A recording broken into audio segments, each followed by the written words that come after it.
Olá, amados! Sejam muito bem-vindos a mais um vídeo do nosso canal. E esse é um vídeo muito especial, porque é o último vídeo do ano, um vídeo onde nós encerraremos a série Cicatrizes de Guerra, e o último vídeo do ano, do mês, o último vídeo dessa série, para começarmos uma nova série, um novo tempo, um novo ano, um novo mês que vem por aí. Amém? Então, se você ainda não é inscrito no nosso canal, já há mais de um ano aqui que nós estamos todas as quintas-feiras trazendo uma nova palavra de Deus para o teu coração, não se esquece, já clica aqui no sininho para que você se torne inscrito, para que o YouTube te avise toda vez que nós lançarmos uma nova postagem, um novo vídeo, para que você não perca nada de nenhuma das nossas próximas séries. Amém? Não esquece também de curtir, compartilhar, comenta aí alguma coisa que você acha relevante. E vamos à palavra de Deus, que é o mais importante, a essência daqui do nosso canal. Amém? Se você puder abrir sua Bíblia em Josué, capítulo 6, versículo 2, a gente vai continuar falando, como eu falei, sobre algumas cicatrizes de guerra, e hoje nós vamos falar sobre mais de uma, e eu quero que você entenda e reflita muito sobre isso que a gente vai falar. Josué, capítulo 6, versículo 2. Acompanha comigo. Então o Senhor disse a Josué: saiba que entreguei nas suas mãos Jericó, seu rei e seus homens de guerra. Marche uma vez ao redor da cidade e com todos os homens armados. Faça isso durante 6 dias, e 7 sacerdotes levarão cada uma trombeta de chifre de carneiro à frente da arca. No 7º dia, marchem todos 7 vezes ao redor da cidade, e os sacerdotes toquem as trombetas. Quando as trombetas soarem um longo toque, todo o povo dará um forte grito, e o muro da cidade cairá, e o povo atacará, cada um do lugar onde estiver. Qual é a cicatriz de guerra que eu quero enfatizar aqui com essa passagem de Josué? Estratégia de guerra. A partir do momento que você passou por um processo, por um vale, por um deserto, chame como você quiser, você passou por um problema, você passou por uma circunstância negativa e você se apegou a Deus durante essa circunstância. Uma das cicatrizes disso na tua vida é você se apegar às estratégias de guerra que Deus te dá. E eu falo isso porque essa circunstância que Josué passa, ele está passando logo depois do momento onde o povo acabou de chegar à Terra Prometida, onde Moisés carregou aquele povo por 40 anos no deserto, e Josué adentra nesse local, e quando ele chega na beira de Jericó, ele vê um muro muito grande, ele vê que existe muita circunstância negativa, ele vê que existe muita opressão contra ele, e ele não sabe o que fazer. Só que no meio disso, a Bíblia diz, poucos versículos antes do que a gente acabou de ler, que um anjo aparece para Josué, e quando esse anjo aparece, ele fala, primeiro, tire as sandálias porque esse lugar é santo, assim como ele fez com Moisés, aquele episódio da sarça ardente, mas logo depois ele fala, você terá a estratégia certa. E aí logo depois disso, Deus fala com ele e dá a estratégia de guerra. E é uma estratégia que parece um tanto quanto estranha. Há de convir, né? Porque, imagina, Deus chega para você e fala assim, ó, seguinte, pra você ganhar essa guerra, você tem que dar seis voltas com todo o pessoal tocando uma trombeta, e depois no 7º dia você vai dar de novo, só que aí ao invés de dar uma volta, você vai dar 7 voltas, e no final você ainda vai dar um grito, e quando você der um grito, eu vou fazer a muralha cair. Vamos combinar que é uma estratégia de guerra um tanto quanto estranha. Mas é isso que eu quero enfatizar, porque em meio a circunstâncias contrárias e negativas, Deus muitas vezes te dá estratégias que para o mundo, que para as pessoas que estão ao redor e talvez até mesmo para você, parecem muito estranhas. Só que é uma estratégia que Deus te deu. É uma forma que Deus te deu para que você seja exaltado nessa situação, mas sobretudo para que o nome dele seja exaltado e para que não haja dúvidas de que foi Deus quem de fato liderou aquela guerra, liderou essa provisão, liderou essa guerra que você venceu.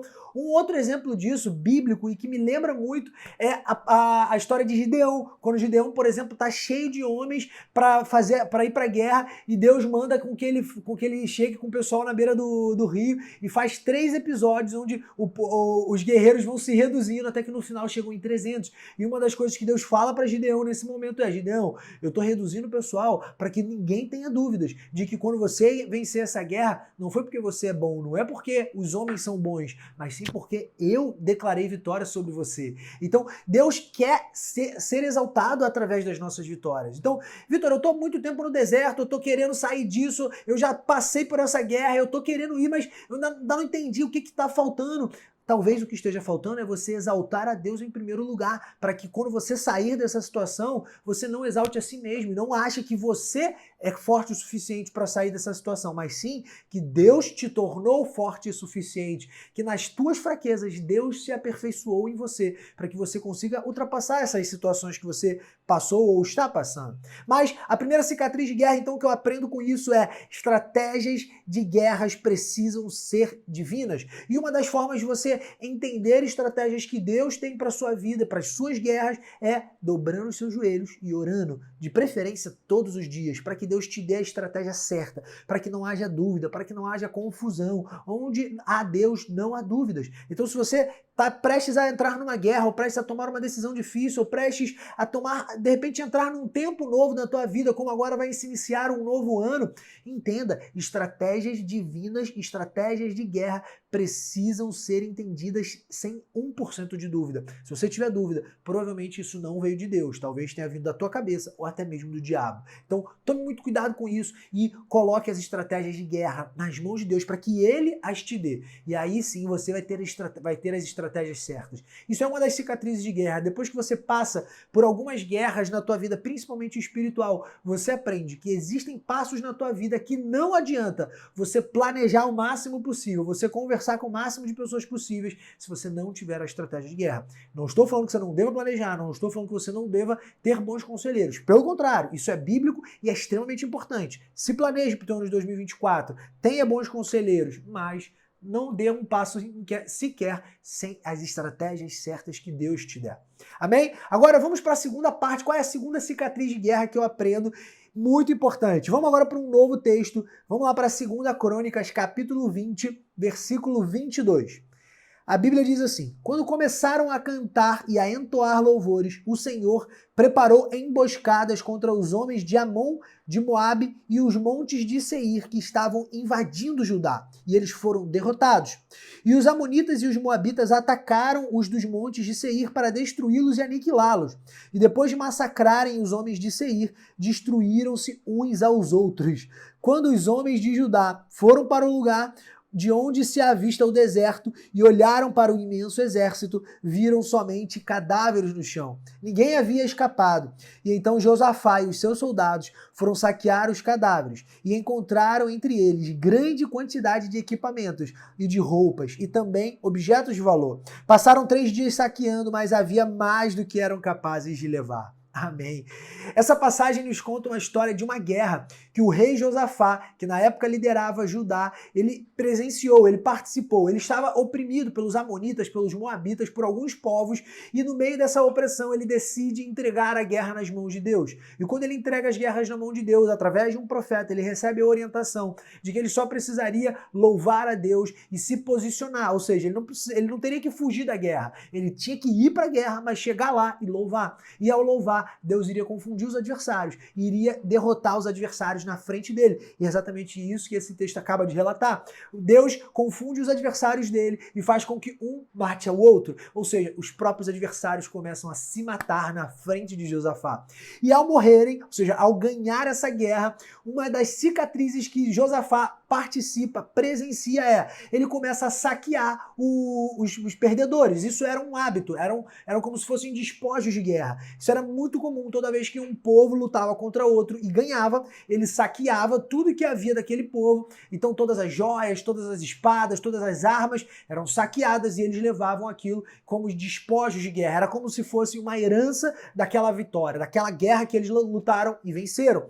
Então, quando ele tenta saquear aquele povo, a Bíblia diz, de novo, no versículo 25, então Josafá e os seus soldados foram saquear os cadáveres e encontraram entre eles grande quantidade de equipamentos e de roupas, e também objetos de valor. Passaram 3 dias saqueando, mas havia mais do que eram capazes de levar. Então, uma das cicatrizes de guerra que eu aprendo com essa história de Josafá e do reino de Judá é que depois que você vence uma guerra direcionada com as estratégias divinas, existem coisas que você não vai nem conseguir pegar, que você não vai nem conseguir guardar, de tão grande que vai ser a prosperidade, não apenas financeira, mas espiritual, de conhecimento, de sabedoria, de discernimento na tua vida após essa guerra. Então, uma das cicatrizes de guerra é a abundância, é o transbordo. O que Deus tem preparado para a tua vida agora nesse ano de 2024. Se prepare, se você acredita em palavra profética, abra a tua mão e receba. O que Deus tem preparado para você no ano de 2024, você não vai ter como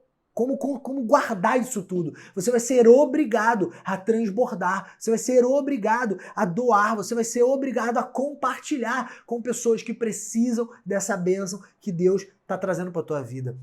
Então, se você entende o princípio disso, você entende que quando você passa de uma guerra, uma dessas cicatrizes é superabundar tudo que tem em você. Onde abundou a graça, superabundou a palavra de Deus. Então, se você entende esse princípio, você precisa colocá-lo em prática agora em 2024. Mas, Vitor, como fazer isso de um ponto de vista prático? Me ensina, me ajuda. Vamos lá, vamos à palavra de Deus. Abra a tua Bíblia agora numa outra passagem. Hoje a gente está lendo bastante a Bíblia. Provérbios, capítulo 16, versículo 1, assim diz a palavra de Deus através de Salomão. Ao homem pertencem os planos do coração, mas do Senhor vem a resposta da língua.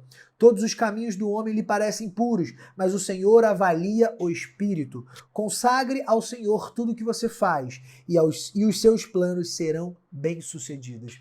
Então, amados, se você tem metas, se você tem planos para 2024, primeira coisa que você deve fazer agora, assim que a gente acabar esse vídeo, dobre teus joelhos, comece a orar e entregue, revele todos os seus planos, tudo que está na tua mente, revele para Deus. Porque, às vezes, existem planos, como a Bíblia acaba de nos ensinar, que para nós parecem puros. Às vezes, nós temos um plano de, por exemplo, abrir um novo negócio, e não tem nada de errado, às vezes, nisso. É um novo negócio que pode te fazer prosperar, que pode dar conforto para tua família, que pode, inclusive, superabundar financeiramente em outras áreas, nas pessoas ao teu redor, na tua parentela, em amigos, em pessoas próximas a ti, mas o grande ponto é qual é o teu real motivo, qual é a tua real motivação por trás, às vezes, de abrir esse negócio. Talvez Deus conheça o teu real motivo e nem mesmo você conheça. Talvez você ache que é uma coisa, mas Deus conhece o teu coração e Deus avalia o teu espírito. E se Ele entender que a tua motivação não é pura, talvez Ele te atrase nesse projeto, talvez ele te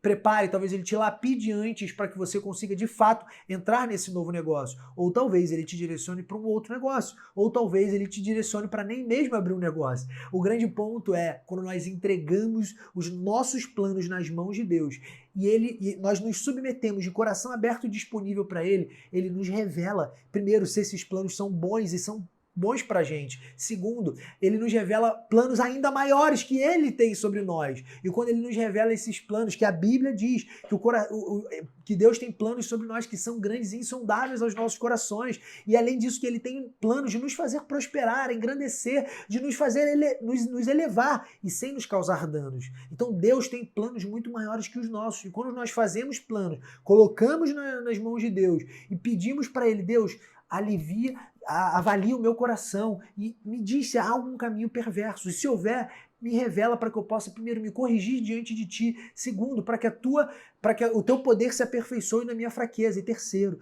para que eu viva não os meus planos, mas os teus planos para a minha vida. Os teus planos que são bons, perfeitos e agradáveis. Assim garante a palavra do Senhor. Então, quando nós entendemos esse princípio, nosso coração fica cheio por querer planejar. Isso é bom, mas apresentemos nossos planos ao Senhor. E Ele vai nos dar um 2024 dentro dos planos dele. E isso é a melhor coisa que nós podemos viver. Eu te desafio, assim que encerrarmos esse vídeo, assim que você acabar de assistir esse vídeo, a você fazer essa oração para Deus, apresentar todos os planos que você tem para 2024 e fazer com que Ele te revele os planos dele para você. Eu tenho certeza que Deus vai te surpreender no ano de 2024, não apenas com prosperidades financeiras, mas principalmente com revelações sobre o teu caráter, sobre o teu espírito, sobre coisas que você precisa mudar, sobre talvez verdades que para você eram absolutas, mas na verdade talvez eram religiosidades que Deus queria simplesmente tratar dentro de você para que você vivesse em comunhão genuína com Ele e não apenas com preceitos religiosos. Amém, amados? Espero que vocês tenham gostado desse vídeo. Nós encerramos hoje o último vídeo da nossa série Cicatrizes de Guerra. Encerramos mais um mês, encerramos mais um ano, com a certeza de que Deus estará no controle para sempre desse canal e nos vemos em 2024. Amém? Vamos fazer a nossa oração para encerrarmos nosso ano, nossa série. Obrigado, meu Deus, por tanta palavra, Pai. Obrigado por mais um ano. Obrigado, Pai, por mais um ano completo desse canal. Obrigado, Senhor, por tudo que o Senhor tem preparado sobre nós. Entregamos a Ti, Senhor, nossos planos. Entregamos a Ti, Pai, tudo que está em nosso coração. E te pedimos, nos dá, Pai, nos revela, Senhor, os Teus planos sobre nós, para que possamos viver a plenitude de uma vida em comunhão contigo, Pai. E para que aprendamos, Senhor, a dizer não aos nossos desejos e às nossas vontades, para dizer sim ao que o Senhor já preparou para nós, que é muito maior do que o que nós sempre sonhamos. Obrigado, meu Deus, por nos ensinar sobre as cicatrizes de guerra, Pai, que nós precisamos valorizar. Nós aprendemos hoje, Senhor, que nós precisamos pedir as estratégias divinas para todas as guerras que enfrentemos e aprendemos também que depois de toda guerra sempre haverá um tempo de colheita e esse tempo de colheita será sempre maior do que o tempo de deserto, do que o tempo de guerra. Por isso, Pai, nós declaramos um ano de 2024 abençoado. Nós declaramos um ano, Pai, contigo à frente. Nós declaramos um ano de colheita sobre o teu povo, Pai, que clama por misericórdia, por graça e por direcionamento divino. Em nome de Jesus, Senhor. Amém. Bem, amados, até ano que vem.